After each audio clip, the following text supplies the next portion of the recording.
حالیہ پاک بھارت کشیدگی کے دوران چین نے پاکستان کو بھرپور انٹیلیجنس مدد فراہم کی ہے، جس کے نتیجے میں اس وقت اسلام آباد کا دلی پر پلہ بھاری دکھائی دیتا ہے۔ برطانوی خبر رساں ایجنسی رائٹرز کے مطابق 6 اور 7 مئی کی رات بھارت کے فضائی حملوں اور پاکستان کی جوابی کارروائی کے دوران چین کو بھارتی فضائیہ کے حوالے سے اہم ترین انٹیلیجنس اکٹھی کرنے کا موقع ملا۔ رائٹرز کے مطابق بھارت اور پاکستان کے درمیان کشمیر کا تنازع چین کو بھارت کی دفاعی صلاحیت بارے قیمتی معلومات اکٹھی کرنے کا موقع فراہم کرتا ہے۔ پاکستان کو فراہم کردہ لڑاکا جہازوں کو نہ صرف بھارت کے خلاف فضائی جنگ میں استعمال کیا جا رہا ہے، بلکہ ان کی فضا میں موجودگی کے دوران بھارتی طیاروں اور اس کے دفاعی تنصیبات کا ڈیٹا اکٹھا کرنے کے لیے بھی استعمال کیا جا رہا ہے۔ سیکورٹی تجزیہ کاروں کا کہنا ہے کہ چین کی فوجی جدید کاری اس لیول پر پہنچ چکی ہے کہ وہ اپنی سرحدی تنصیبات اور بحر ہند کے بحری بیڑوں کے ساتھ ساتھ خلا سے بھی بھارتی دفاعی تنصیبات کا جائزہ لینے کی صلاحیت رکھتا ہے۔ سنگاپور کے معروف سیکورٹی تجزیہ کار الیگزینڈر نیل کا کہنا ہے کہ انٹیلیجنس کے نقطہ نظر سے پاک بھارت جنگی صورتحال چین کو بھارت کی جاسوسی کرنے اور انٹیلیجنس معلومات اکٹھا کرنے کا نادر موقع فراہم کر رہی ہے۔ ان کا کہنا ہے کہ بھارت کو سمجھ جانا چاہیے کہ حالیہ کشیدگی کے دوران پاکستانی ایئر فورس کے ہاتھوں بھارت کے رافیل جہازوں کی تباہی میں بھی چائنا کا مرکزی کردار ہے۔ بھارت نے سرکاری سطح پر اپنے کسی طیارے کے نقصان کا اعتراف نہیں کیا، لیکن پاکستان کے وزرائے دفاع اور خارجہ نے چائنیز ساختہ JF تھنڈر اور J-10C لڑاکا طیاروں کے ہاتھوں بھارت کے مہنگے ترین رافیل طیاروں کی تباہی کی تصدیق کی ہے۔ تاہم ان دونوں نے یہ نہیں بتایا کہ پاکستان نے بھارتی لڑاکا طیارے گرانے کے لیے کون سے جہاز اور میزائل استعمال کیے۔ پاک بھارت جنگ نے چائنا کو یہ موقع بھی فراہم کیا کہ اس کے تیار کردہ لڑاکا طیارے اور میزائل عملی طور پر میدانی جنگ میں ٹیسٹ ہو جائیں۔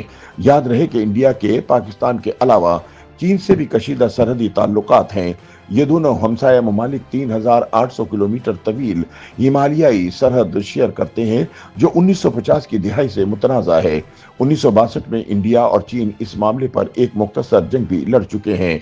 سیکورٹی تجزیہ کاروں کا کہنا ہے کہ جہاں انڈیا اور پاکستان کو حالیہ جنگ کے دوران اپنی دفاعی صلاحیتیں چیک کرنے کا موقع مل رہا ہے، وہیں چین ٹیکنالوجی استعمال کرتے ہوئے اسپیس سے بھارت کے بارے میں انٹیلیجنس معلومات اکٹھی کرنے میں مصروف ہے۔ لندن میں کام کرنے والے انٹرنیشنل انسٹی ٹیوٹ فار اسٹریٹجی کے مطابق چین اس وقت 267 سیٹلائٹس استعمال کر رہا ہے، جن میں سے 115 سیٹلائٹس انٹیلیجنس معلومات اکٹھی کرنے اور نگرانی جاسوسی کے مقاصد کے لیے وقف ہیں۔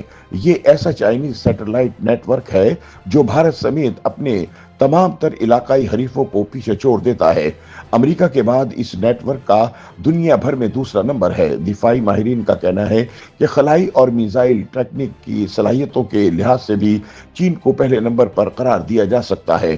تاہم رائٹر کی رپورٹ کے مطابق تمام تر کوششوں کے باوجود چین کی وزارت دفاع نے اپنے فوجی سیٹلائٹ کی موجودہ لوکیشن بارے سوالات کا جواب نہیں دیا۔ پاکستانی ملٹری کے میڈیا ونگ نے بھی چین کی جانب سے پاکستان کو انٹیلیجنس معلومات فراہم کرنے اور اسپیس ٹریکنگ کی سہولت ملنے کے حوالے سے سوالات کے جواب نہیں دیے۔ تجزیہ کاروں کا کہنا ہے کہ چینی ملٹری انٹیلیجنس ٹیمیں بھارت کی جانب سے فضائی دفاع کے استعمال اور کروز اور بیلسٹک میزائلوں کی لانچ کے حوالے سے معلومات حاصل کرنے کی خواہش مند ہوں گی۔ کچھ تجزیہ کاروں کا کہنا ہے کہ بھارت کے BrahMos super sonic cruise missile کی کسی بھی قسم کی تعیناتی دلچسپی کا باعث ہوگی، تاہم ایسا نہیں لگتا کہ اسے حالیہ پاک بھارت جنگ میں استعمال کیا گیا ہے۔ ان کا کہنا ہے کہ چین نے سمندر میں بھی انٹیلیجنس معلومات جمع کرنے کے لیے نیٹ ورک بچھا رکھا ہے، لہٰذا یہ کہا جائے تو بیجا نہ ہوگا کہ چین کی نظریں نہ صرف زمین پر ہیں بلکہ آسمان پر بھی ہیں اور سمندر میں بھی ہیں۔ YouTube پر گوگلی نیوز دیکھنے کے لیے youtube.com کی سرچ بار میں گوگلی نیوز TV ٹائپ کریں۔ گوگلی نیوز کے پیج پر سرخ رنگ کے سبسکرپشن والے بٹن پر کلک کرنا نہ بھولیے۔ YouTube پیج پر اپلوڈ ہونے والی ویڈیوز سے باخبر رہنے کے لیے بیل آئیکن پر کلک کیجیے۔ آپ کو ہر نئی ویڈیو کے بارے میں نوٹیفیکیشن موصول ہو جائے گا۔